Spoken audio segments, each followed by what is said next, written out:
1983. It was a thriller of a year where we would see many highs and lows. From the ugly side of the Cabbage Patch Kids craze to the first man to moonwalk on TV and a mohawk man with a bad attitude who would pity a fool. While every breath you would take would feel like somebody was watching you, there were some good clean moments. Fresh and clean as a whistle. That's Irish Spring. Today, we're going to talk about the news, culture, sports, and entertainment and all that was weird in the 80s. This is Timeline. Today, we're on to 1983. We start off with sports. The new United States Football League, or USFL if you're saving time, held its first player draft in New York on January 4th. While the USFL had first crack at all incoming collegiate football players, the incoming rookies shied away from the new league, which was not good news for the league. Dan Marino was drafted in the first round as the first pick by the Los Angeles Express. He declined LA's offer and months later signed with the Miami Dolphins. The USFL would go on for 3 seasons, folding in 1986 after a failed antitrust lawsuit against the NFL, which was led by New Jersey Generals owner Donald J. Trump. A notable weird birth. South Korea says that Kim Jong-un was born on January 8, 1983. North Korean government officials insist that the year was actually 1982. American records show that the year was actually 84. This is the kind of uncertainty that consistently follows North Korea's supreme leader. Kim Jong-un succeeded his late father, Kim Jong-il, in 2011. He also made a friend for life with Dennis Rodman in 2013.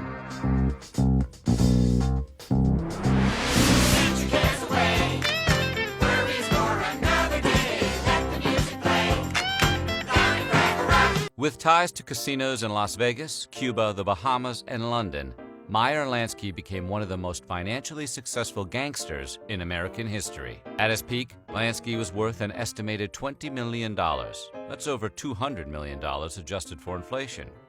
When he died of lung cancer on January 15, 1983, Lansky had $57,000 to his name. Maybe you can hire the A-Team.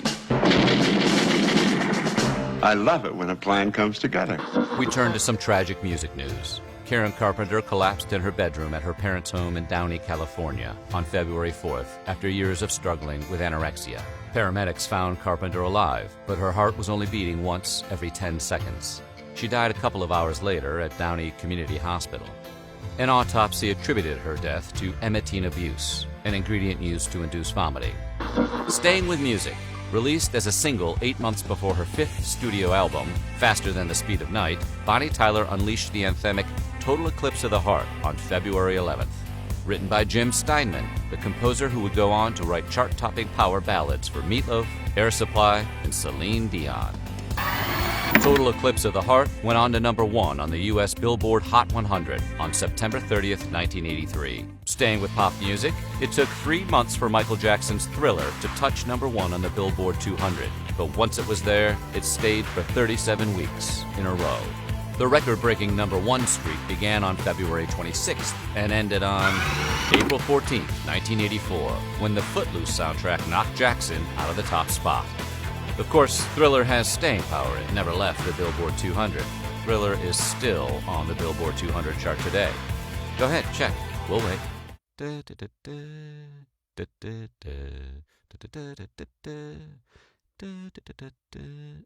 Told ya.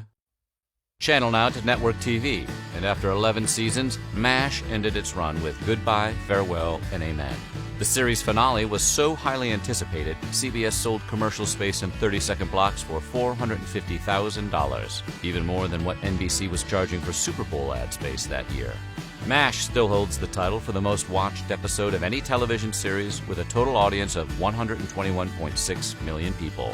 The 2-hour series finale was the most watched television broadcast in American history until 2010 when Super Bowl 44 came around. For some fashion news, and finally, Swiss design for the people. The plastic swatch debuted in Zurich, Switzerland on March 1, 1983, when watchmaker Nicholas Hayek responded to the decline in sales of costly Swiss watches. The low price of $40 meant anyone could afford a Swiss timepiece.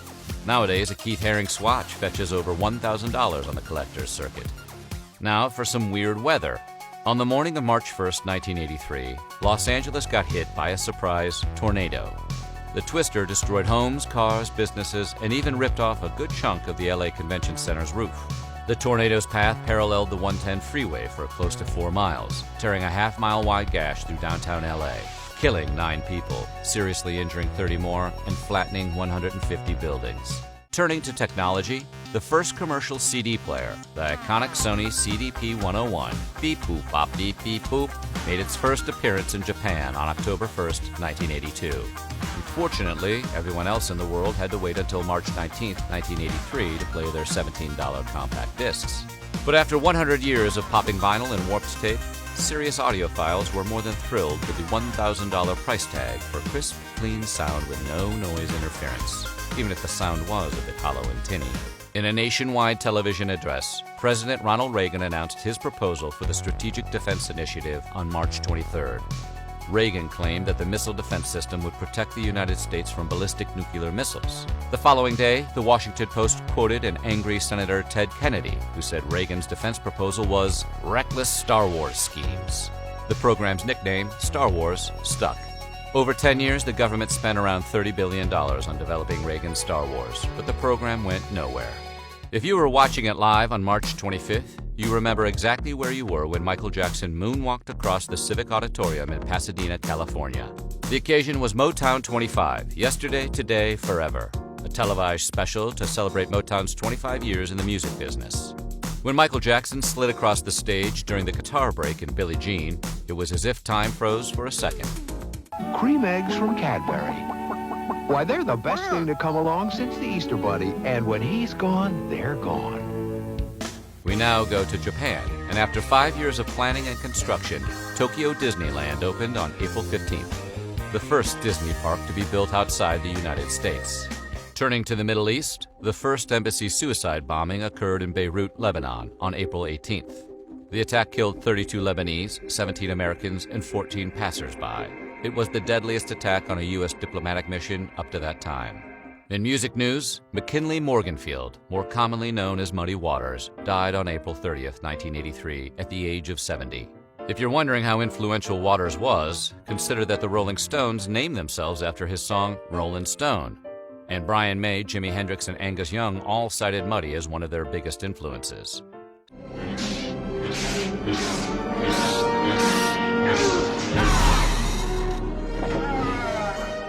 Was the wrong computer. Shall we play a game? How can I ask you that? How about global thermonuclear war? On June 18th, NASA astronaut Sally Ride became the first American woman in space when she launched with her 4 crewmates aboard the Space Shuttle Challenger. During a pre-launch press conference, Ride dealt with questions like, will the flight affect your reproductive organs? And do you weep when things go wrong on the job? No one's exactly sure when the Catholic priest James Carney died in Honduras, but records and interviews estimate it to be sometime in July of '83. After being ordained in 1961, Carney was sent to minister to impoverished Hondurans. He eventually became chaplain for the Revolutionary Party of Central American Workers. As the Honduran Army's elite Battalion 316 closed in on the Revolutionary Party, it's reported that Carney was captured, tortured, and thrown to his death from a helicopter. His remains have never been found. Originally titled Black and White and developed for Richard Pryor and Gene Wilder, Trading Places premiered on June 8, 1983. If this featured extra looks familiar, that's Giancarlo Esposito. Giancarlo struck villain gold as Gus Fring, who would first appear on Breaking Bad on May 17, 2009. It was a banner day on July 14, 1983, for an Italian-American plumber. That was the day that Nintendo unleashed Mario Brothers in Japan. North America would get the game about a week later on July 20th. Some weird historical weather? The coldest natural temperature ever recorded at ground level on Earth was minus 128.6 degrees Fahrenheit. For those of you outside of the U.S., that's negative 89.2 degrees Celsius. The Big Freeze happened on July 21, 1983, at the Soviet Vostok station in Antarctica. And at that temperature, it would only take a few breaths of air to induce hemorrhaging in your lungs, which would lead to a quick death. To sports, and an afternoon game on July 24, 1983. George Brett hit a 2-run dinger against the Yankees. The only problem for Brett was that his bat's handle was covered in pine tar, and Yankees head coach Billy Martin called it out to the umpires. The umps disallowed the home run, and that's when Brett went ape. Speaking of apes, a black baboon, the first non-human primate conceived in a laboratory dish, was born at the Southwest Foundation for Research and Education in San Antonio, Texas on July 25th. The female baby, named E.T. for embryo transfer, was born 6 months after its test tube fertilization and, coincidentally, on the 5th birthday of Louise Brown, the first human conceived in vitro. For those of you in the regions of America who didn't get their MTV yet, there was Friday Night Videos. The weekly show debuted on July 29th, and it was a godsend for those whose parents didn't want to spring for basic cable yet. The show hung on for 17 years before NBC aired its final episode on December 29, 2000. In a joint initiative between then LAPD Chief Daryl Gates and the Los Angeles Unified School District, the Drug Abuse Resistance Education Program made its debut on September 5th. DARE was a program designed to keep teenagers off of drugs and alcohol. Some of the earliest studies of DARE's effectiveness exposed DARE as being a pretty ineffective program. Turns out teenagers don't like the learn by riveting PowerPoint presentation and prefer the do it and see if we die kind of approach. Back to music. Lucky Star, the fourth single off Madonna's eponymous debut album, was released on September 8, 1983. Madonna initially didn't want to release Lucky Star as a single, but she was in the middle of being sued and needed the money. Warner Brothers executive Jeff Ayeroff, the guy who greenlit Madonna's career, told her to allow him to release the song to earn extra royalties. Ayeroff was right. Lucky Star was Madonna's highest-ranking single on the Billboard Hot 100 off her debut LP. Yo, Joe! He'll fight for freedom wherever there's trouble.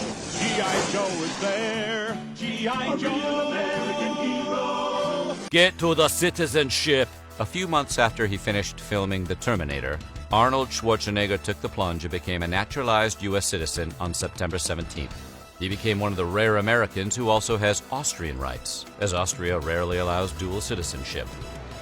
20 years later, on November 17, 2003, Arnold would use his citizenship to become the governor, being elected the 38th governor of the state of California. Vanessa Williams was the most talked about woman in the world when she became the first African-American Miss USA winner on September 17th. In a 1984 issue of Penthouse, the world saw a nude 19-year-old Williams in what became the magazine's most profitable issue ever. Miss USA pageant officials forced Williams to resign. Vanessa would save the best for last when... We flash forward to January 14th, 1992, when Williams would rebound with the release of the song Save the Best for Last, which would make it up to number 4 on the Billboard Hot 100 list. If you're familiar with the phrase 2 and 2, you've probably seen at least one episode of Love Connection. The dating game show, hosted by Chuck Woolery, who coined the phrase, debuted on September 19th. It was one of the most popular game shows of the 80s, but on July 1st, 1994, after 2,120 shows, Woolery 2 and 2'd for the last time. All in all, Chuck Woolery conducted 35,478 interviews, which produced 31 marriages and 20 children. Now for a notable 1983 moment. With an estimated worth of $2.2 billion, Gordon Getty was ranked the richest man in America according to Forbes in its second annual Forbes 400 list, which was published on September 28, 1983. How did he earn his money? The American way, of course. His father, the late billionaire oil tycoon John Paul Getty, gave him a boost. Today, Gordon is still worth what he was in 1983, $2 billion large. Only now, he's the 212th richest person in the United States. Oof, that poor, poor billionaire. Turning to the theater, on September 21st, David Mamet's Pulitzer Prize-winning Glengarry Glen Ross made its world premiere on the stage of the Royal National Theatre in London. A film adaptation of Mamet's play debuted on October 2nd, 1992, with an expanded script and a new role, Blake, specifically written for Alec Baldwin. I've been in this business 15 years. What's your name? You! That's my name! You know why, mister? Because you drove a Hyundai to get here tonight. I drove an $80,000 BMW. That's my name. Here's something you didn't realize about the 80s. The world almost experienced Armageddon on September 26, 1983. But thanks to Lieutenant Colonel Stanislav Petrov of the Soviet Air Defense Forces, you're here watching this video instead. The near-nuclear annihilation happened several weeks after the downing of Korean Airlines Flight 007 over Soviet airspace. An early warning system near Moscow reported the launch of 6 American missiles. Convinced that the U.S. would come at Russia with more than just 6 ICBMs, Petrov halted a retaliatory strike which would have resulted in an immediate and irrevocable escalation to full-scale nuclear war. Flash forward to 1988 when Petrov's actions were finally revealed. Phew! Thank you, Petrov. That was close. Jonathan Chase, master of the secrets that divide man from animal. Animal from man. Manimal. A notable ending. The hand-cranked telephone died on October 11, 1983, in the village of Bryant Pond, Maine. While the rest of America was on to rotary and push-button phones by November 18, 1963, Bryant Pond was proud of the fact that it was the last city to fully convert. We go now to South America, some 100 miles north of Venezuela. The United States Marines and a coalition of 6 Caribbean nations attacked the tiny island nation of Grenada at dawn on October 25th. The invasion, codenamed Operation Urgent Fury, resulted in an Allied victory within a little more than a week. Nearly 20 years after it was introduced to Congress, President Ronald Reagan signed a bill marking the 3rd Monday of January as Martin Luther King Jr. Day on November 3rd. Of course, the holiday wouldn't kick in for a few more years. So on January 20th, 1986, America celebrated Martin Luther King Jr. Day. Although by that time, 17 states were already recognizing their own King holiday. The quarterback, Billy Sims, the deep back, and the toss to Sims. Coming to the near sideline, cuts upfield, hurdles over a couple of people. Oh my goodness, did you see that? He hit Steve Brown with what looked like a karate kick. While there were signs of mania leading up to it, the Cabbage Patch Kids hysteria began on November 25th, better known to us as Black Friday. Parents would travel hundreds of miles to a toy store if they heard a rumor that a new shipment of Cabbage Patch dolls came in. Coleco's inability to keep up with consumer demand caused fistfights and riots across the United States. The Great Cabbage Patch Kids doll scare of '83 was also the first instance of holiday hysteria that's become a part of America's holiday tradition since. Freddie Heineken became a free man on November 30th after being kidnapped 3 weeks earlier. Heineken, CEO of Heineken Beer, as well as one of the richest people in the Netherlands, was released on a ransom of 35 million Dutch guilders. That's 17,495,961 American dollars. Adjusted for inflation, Heineken's freedom cost a bit over $45 million. It took the 5 kidnappers 5 years to plan the job, and it was the highest ever paid for a kidnap victim at the time. The kidnappers were eventually caught and sent to prison. Crime does pay. You just can't keep it. If you had cable and you were around a TV on December 2nd, you were watching Thriller's debut. John Landis, 16 months after the deaths on his Twilight Zone set, directed the $900,000 video on 35mm film. Former Secretary of Defense Donald Rumsfeld met with Saddam Hussein on December 20th, 1983, to show America's support for the regime despite its use of chemical weapons. The U.S. was pushing for the Iran-Iraq war to end, and Rumsfeld was sent to the Middle East to serve as a mediator and do the bidding of President Reagan. And that's how 1983 would end. 1984 was just on the horizon. It would be a year for fashion, fast food, and Olympians, but that is for next year. Until then, you can have a snack while you wait for 84 to come. For a taste that's crispier than ever before. Mrs. Paul's crispier, crunchier fish sticks and fillets.